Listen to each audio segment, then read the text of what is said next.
കൊല്ലം തിരുമുല്ലാവാരത്തെ ബലിതർപ്പണ ചടങ്ങുകൾ നടത്താൻ വിശ്വ ഹിന്ദു പരിഷത്തിന് ഹൈക്കോടതിയുടെ അനുമതി. തിരുവിതാംകൂർ ദേവസ്വം ബോർഡിന് മാത്രം ബലിതർപ്പണ ചടങ്ങുകൾ നടത്താനുള്ള തീരുമാനത്തിലാണ് ഇതോടെ തിരിച്ചടിയായത്. BJP ബലിതർപ്പണ ഭൂമി സംരക്ഷണ ട്രസ്റ്റ് എന്നിവർക്ക് ഇവിടെ മാനദണ്ഡങ്ങളോടെ ക്രമീകരണങ്ങൾ നടത്താമെന്നും ഹൈക്കോടതിയുടെ ഉത്തരവ്. വിവരങ്ങളുമായി മനോജ് ചേരുകയാണ്. മനോജ്, കോടതിയുടെ സുപ്രധാനമായ ഒരു ഉത്തരവ്, ഭക്തർക്ക് വിശ്വാസികൾക്ക് അനുകൂലമായ ഒരു ഇടപെടൽ അല്ലേ? തീർച്ചയായും ദേവസ്വം ബോർഡിന് വലിയ തിരിച്ചടി തന്നെയാണ് ഹൈക്കോടതിയിൽ നിന്ന് നേരിടേണ്ടി വന്നത്. അതായത് കഴിഞ്ഞ വർഷം ഈ ബലിതർപ്പണ സമയത്ത് തിരുമുല്ലവാരത്ത് നടന്നത് എന്തൊക്കെയാണെന്ന് നമ്മൾ കണ്ടതാണ്. അന്ന് അവിടെ എത്തിയ ഭക്തർക്ക് ബലിയിടാനാവാതെ മടങ്ങേണ്ടി വന്ന ഒരു സാഹചര്യം, അടിസ്ഥാന സൗകര്യങ്ങൾ പോലും ഒരുക്കാതെ ഭക്തരെ ദുരിതത്തിലാഴ്ത്തിയ ഒരു സാഹചര്യമായിരുന്നു. അന്ന് നമ്മളാണ് ആ വാർത്തയൊക്കെ നൽകിയത്. അതിനുശേഷം വീണ്ടും അത് ആവർത്തിക്കാൻ വേണ്ടി ദേവസ്വം ബോർഡിന് മാത്രമായി ബലിതർപ്പണ ചടങ്ങുകൾ നടത്തണം എന്നുള്ള ആവശ്യവുമായാണ് ഹൈക്കോടതിയെ സമീപിക്കുന്നത്. ഇതുമായി ബന്ധപ്പെട്ട ഹർജികൾ, അതായത് അങ്ങനെ സാധിക്കില്ല, മറ്റ് സന്നദ്ധ സംഘടനകൾക്കും ഹൈന്ദവ സംഘടനകളും അടക്കം ഈ ബലിതർപ്പണ ചടങ്ങുകൾ നടത്തണമെന്നുള്ള ആവശ്യവുമായാണ് VHP അതോടൊപ്പം തന്നെ ഈ ബലിതർപ്പണ ഭൂമി സംരക്ഷണ ട്രസ്റ്റ് അടക്കം മുന്നോട്ട് പോയത്.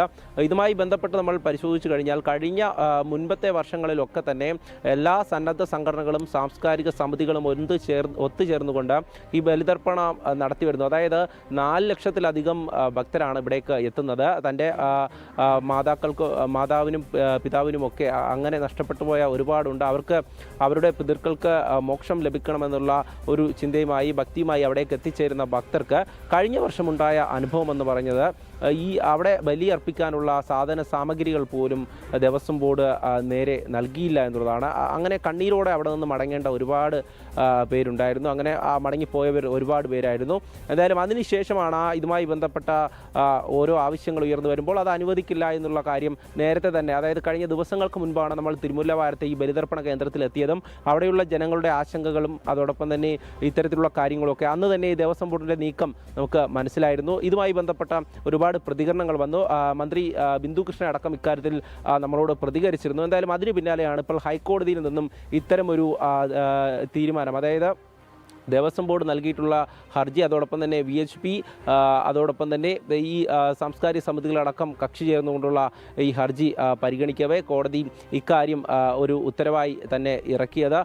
ഇതിൽ പറയുന്നത് ചില മാനദണ്ഡങ്ങൾ പ്രകാരമാണ് ഇത്തരത്തിലുള്ള അനുമതി നൽകിയിരിക്കുന്നത്. മനോജ് പറഞ്ഞതുപോലെ തന്നെ ജനം TV കൃത്യമായി ഈ വിഷയം റിപ്പോർട്ട് ചെയ്തിരുന്നു. ദേവസ്വത്തിന്റെ ഈ ഒരു അനാസ്ഥ ഭക്തരെ എത്രത്തോളം വിഷമിപ്പിക്കുന്നുണ്ട്. ഇത് പരിഹരിക്കാൻ ഇത്തരത്തിൽ വിശ്വാസി സമൂഹത്തിന്റെ കൂട്ടായ്മയ്ക്ക് അനുമതി നൽകേണ്ടതിന്റെ അനിവാര്യതയും ജനം TV ചൂണ്ടിക്കാണിച്ചിരുന്നു. ഇതുകൂടി കണക്കിലെടുത്തുകൊണ്ടുള്ള ഒരു ഇടപെടലാണ് ഭരണതലത്തിൽ നിന്നടക്കം ഉണ്ടായത്. ഇപ്പോൾ കോടതിയും കൃത്യമായ രീതിയിലുള്ള ഇടപെടൽ നടത്തി. ഒപ്പം വരുന്ന ഈ ചടങ്ങുകളിൽ കൃത്യമായ രീതിയിൽ ഈ മാനദണ്ഡങ്ങൾ പാലിച്ചുകൊണ്ട് ബലിതർപ്പണം നടത്താനുള്ള അനുമതിയാണ് കോടതി നൽകിയിട്ടുള്ളത് അല്ലേ?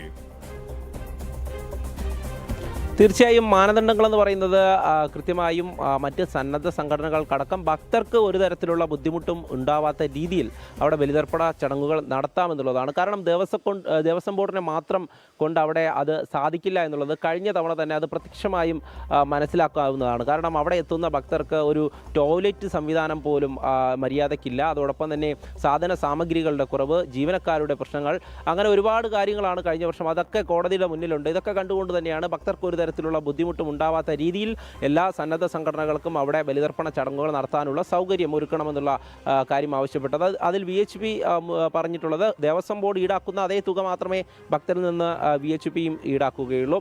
എന്നാൽ അവർക്ക് കൊടുക്കേണ്ട കാര്യങ്ങൾ, അതായത് ബലിതർപ്പണത്തിനായുള്ള ഈ ദ്രവ്യങ്ങളെല്ലാം കൊടുക്കുന്നത് കൃത്യമായി തന്നെ ആയിരിക്കുമെന്നുള്ള കാര്യം.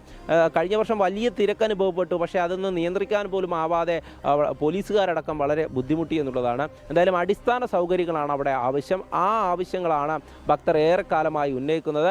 ഈ ക്ഷേത്രത്തെ സംബന്ധിച്ചിടത്തോളം ക്ഷേത്രം 10 വർഷമായി നവീകരണമെന്ന് പറഞ്ഞ് പൊളിച്ചിട്ടിട്ട്, പക്ഷേ ഇത്രയധികം വരുമാനം ലഭിക്കുന്ന ഒരു ബലിതർപ്പണ കേന്ദ്രത്തിന് സമീപമുള്ള ക്ഷേത്രം, ആ നിത്യബലി നടക്കുന്ന ആ ബലിതർപ്പണ കേന്ദ്രമുണ്ട്. അവിടെ നിന്നും ലഭിക്കുന്ന വരുമാനത്തിൽ നിന്ന് ദേവസ്വം ബോർഡ് കൃത്യമായ ഒരു ഇടപെടൽ നടത്തി ആ ക്ഷേത്രത്തിൻ്റെ നിർമ്മാണം പോലും പൂർത്തിയാക്കുന്നില്ല എന്നുള്ളതാണ് ഇതിൽ മറ്റൊരു കാര്യം.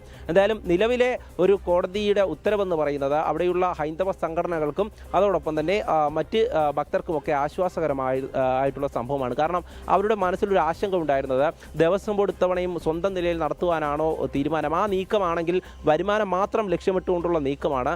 പക്ഷേ അവിടെ ദുരിതം അനുഭവിക്കേണ്ടി വരുന്നത് ഭക്തർക്കാണ്. ഈ ആശങ്ക അവർ നമ്മളോട് പങ്കുവച്ചിരുന്നു. ഏതായാലും ഹൈക്കോടതി ഇക്കാര്യങ്ങളെല്ലാം തന്നെ മുഖവിലേക്ക് എടുത്തുകൊണ്ടാണ് ഇത്തരത്തിലൊരു തീരുമാനം ഇറക്കിയിട്ടുള്ളത്, ഉത്തരവായി തന്നെ ഇറക്കിയിട്ടുള്ളത്. ഇനി എന്തായാലും വരുന്ന ദിവസം, അടുത്ത ദിവസം തന്നെ കളക്ടറുടെ നേതൃത്വത്തിലൊക്കെ ജനപ്രതിനിധികളും അതോടൊപ്പം തന്നെ ഈ സംഘടനാ പ്രതിനിധികളൊക്കെ ചേർന്ന ഒരു യോഗം ഉണ്ടാകും. അതിനു മുമ്പായി ഇന്ന് മന്ത്രി ബിന്ദു കൃഷ്ണയുടെ നേതൃത്വത്തിലൊരു യോഗം കളക്ടറേറ്റിൽ നടക്കുന്നുണ്ട്. ഇത് സംബന്ധിച്ച ചില ചർച്ചകൾക്ക് വേണ്ടിയിട്ടാണ്. അത് നേരത്തെ തന്നെ മന്ത്രി നമ്മളോട് പറഞ്ഞതുമാണ്. എന്തായാലും ഇത്തവണത്തെ ദേവസ്വം ബോർഡിൻ്റെ വരുമാനം ലക്ഷ്യമാക്കിയുള്ള ഒരു നീക്കത്തിന് ഒരു താൽക്കാലികമായ ഒരു തടസ്സം അത് ഹൈക്കോടതി ഉത്തരവിലൂടെ തന്നെ നമുക്ക് കാണാൻ സാധിക്കും. അങ്ങനെ ഹൈക്കോടതി ആ ഒരു നീക്കത്തെ തടഞ്ഞിരിക്കുകയാണ്.